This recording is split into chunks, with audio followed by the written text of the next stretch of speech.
Hi there, welcome back to the DevOL. I am Roman and this is the third episode of our event sourcing do-it-yourself video series.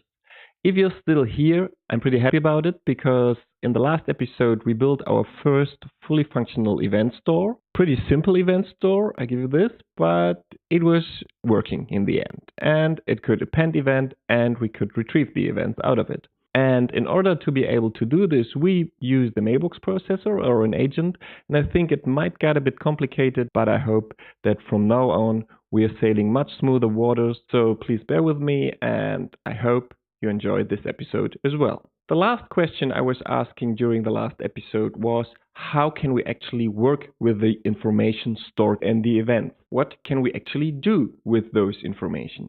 And the answer was we can use projections to project specific data or specific information out of our event stream. So without further ado, let's get.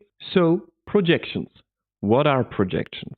Projections are another data type that, similar to an event store, consists of two functions. The first one is init. And the init has some specific state in it. So with a projection, we can get the information out of an event stream and project them into anything we actually want. So for each specific information, we can build our own projection.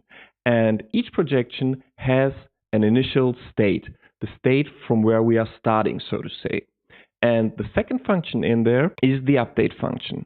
This update function gets a state, the current state, and gets one event. And it uses this event to build a new state out of the state and the given event. So if we translate this to F# again, you can see here that we have a new type, a new projection type that has two generic parameters, one for state and one for the event, because both of them are generic. And we have a record here with an init and an update function that takes a state, an event, and returns a new state. So if you think back to the first episode of our video series, I was showing you a tweet of Greg Young where he said that in order to learn event sourcing, what you need to learn is this function. It takes a state, it takes an event, and it returns a new state. And if you compare this now with the update function of a projection, you see that this is pretty much what he was talking about. So let's dive into the code and build our first projection.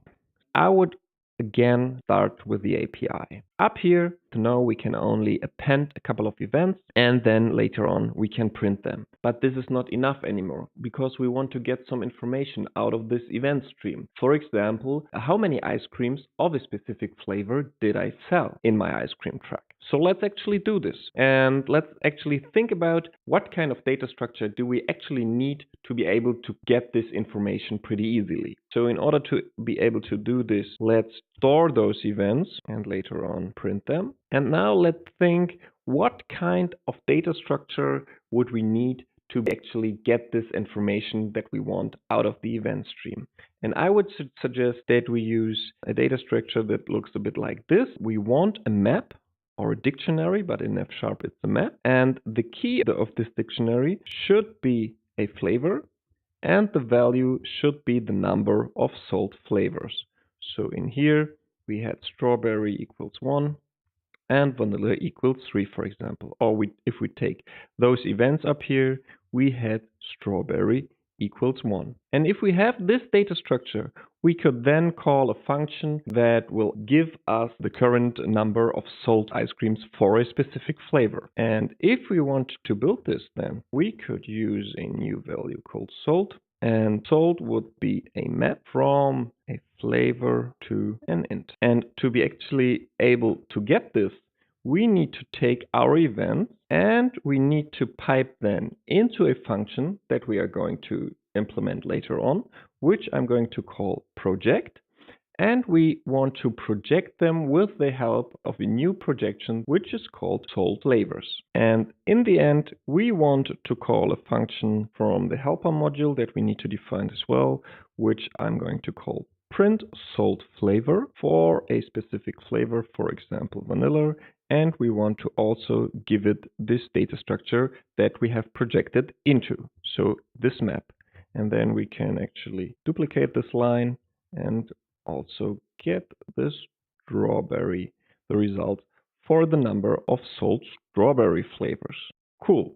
Before we are going to actually implement all this, I want to change the data structure in here a bit because I thought about this, and because we don't use namespaces in which we are going to define our types, we don't need this module infrastructure anymore.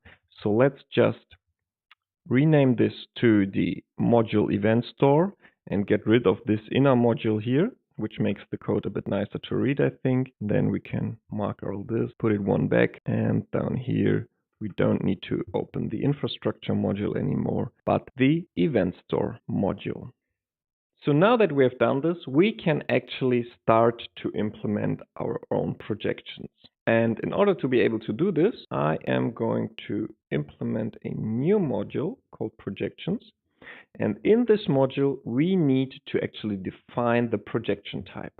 So the projection type has two type parameters. The first one is the state, and the second one is the event. And the projection type, as shown in the slide, is a record, which has two parts.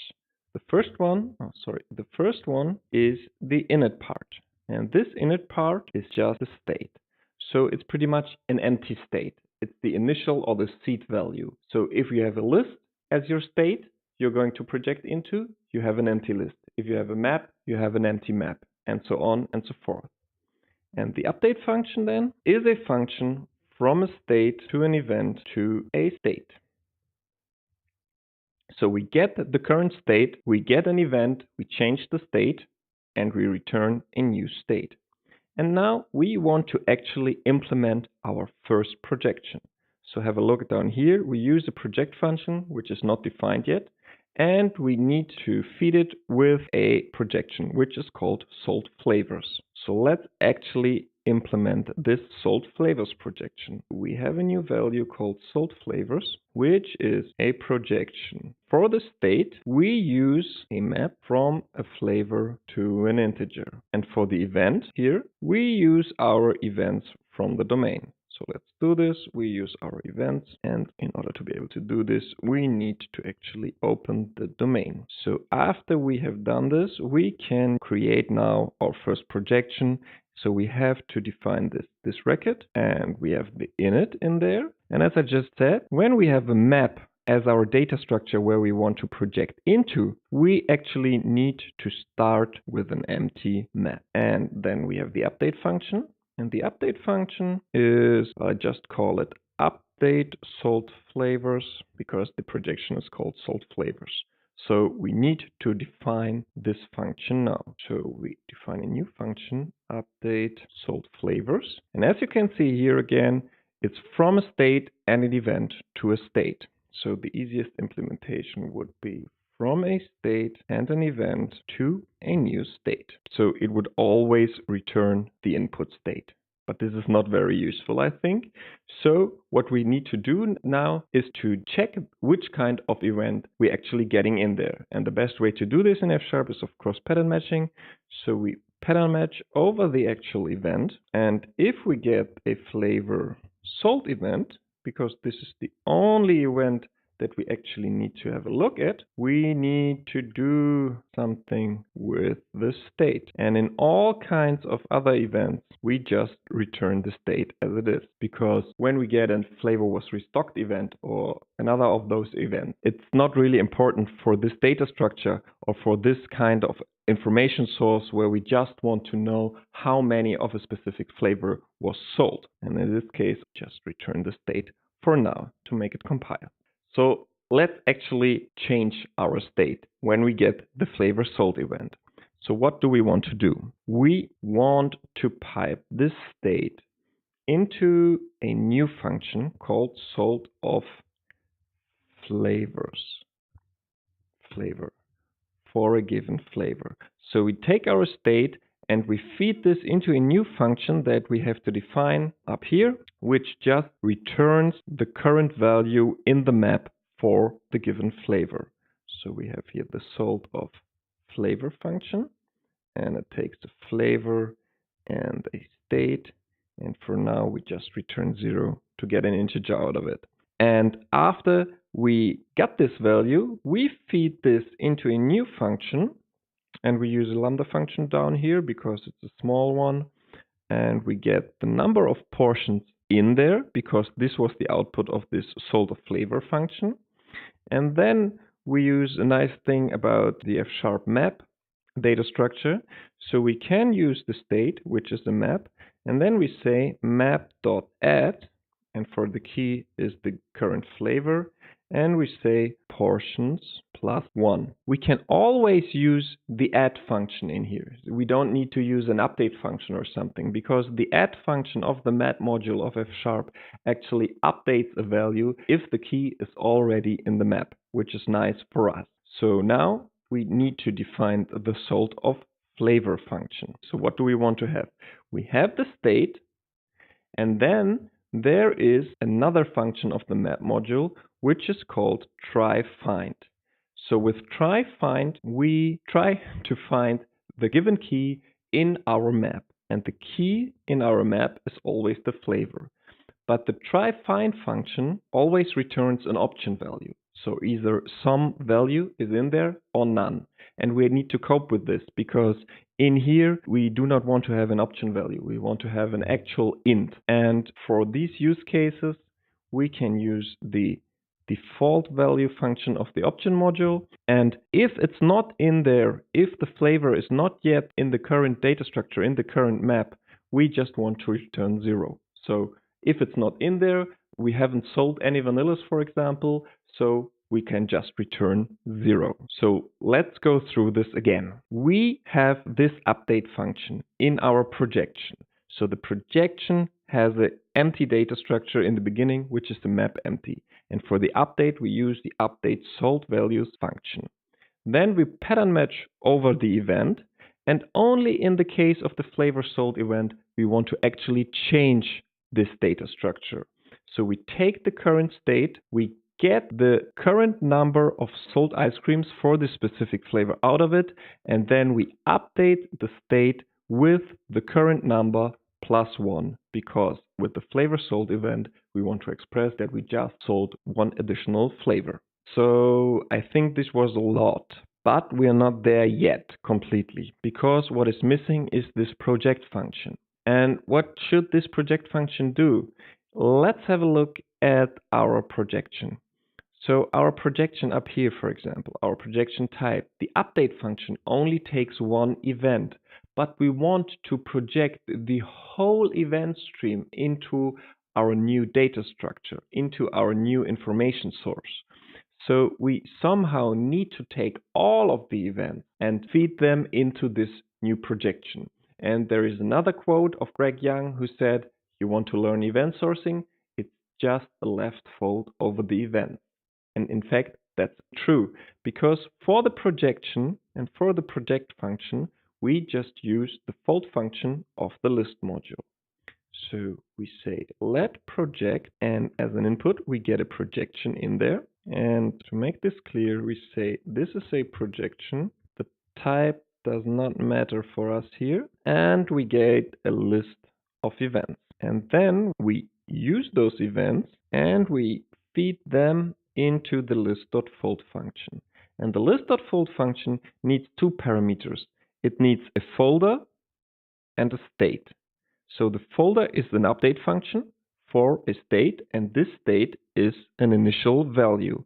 And this sounds maybe a bit similar to this projection in here. So we can just use the projection.update function as the folder, and for the initial seed value, we can actually just use the init value in our projection. So now the fold function does its magic and reduces our whole event list to our new data structure.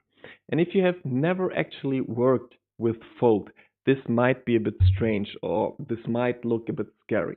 But don't be too scared, because I prepared a new diagram that we are going through together afterwards, and I think that the whole fold magic stuff will become much clearer to you. So let's make this compile now. What is missing down here? What's missing down here is just the two print don't sold flavor functions from the helper module and the project up here, but this is quite clear because we have not opened the projections yet. And if we have done this, we see that this is green as well. And now we need to write this print sold flavor function, and to make mine and your life easier, I just defined it here, which is just taking the state, calling this sold of flavor function from the projection module. So we also need to open the projections up here, and then we just print the value out. So let's run our program and see if everything should work. So we print the events again, but in the end we say print sold flavor for vanilla and for strawberry. And if we look up here, we have 3 vanilla sold events and no strawberry sold events. So what we should get is an output that tells us exactly this. So let's have a look at the output. We have our events, and then here we have the output of the projections. So we have the sold vanilla, which is actually 3 as we expected, and the sold strawberry, which is 0 as expected as well.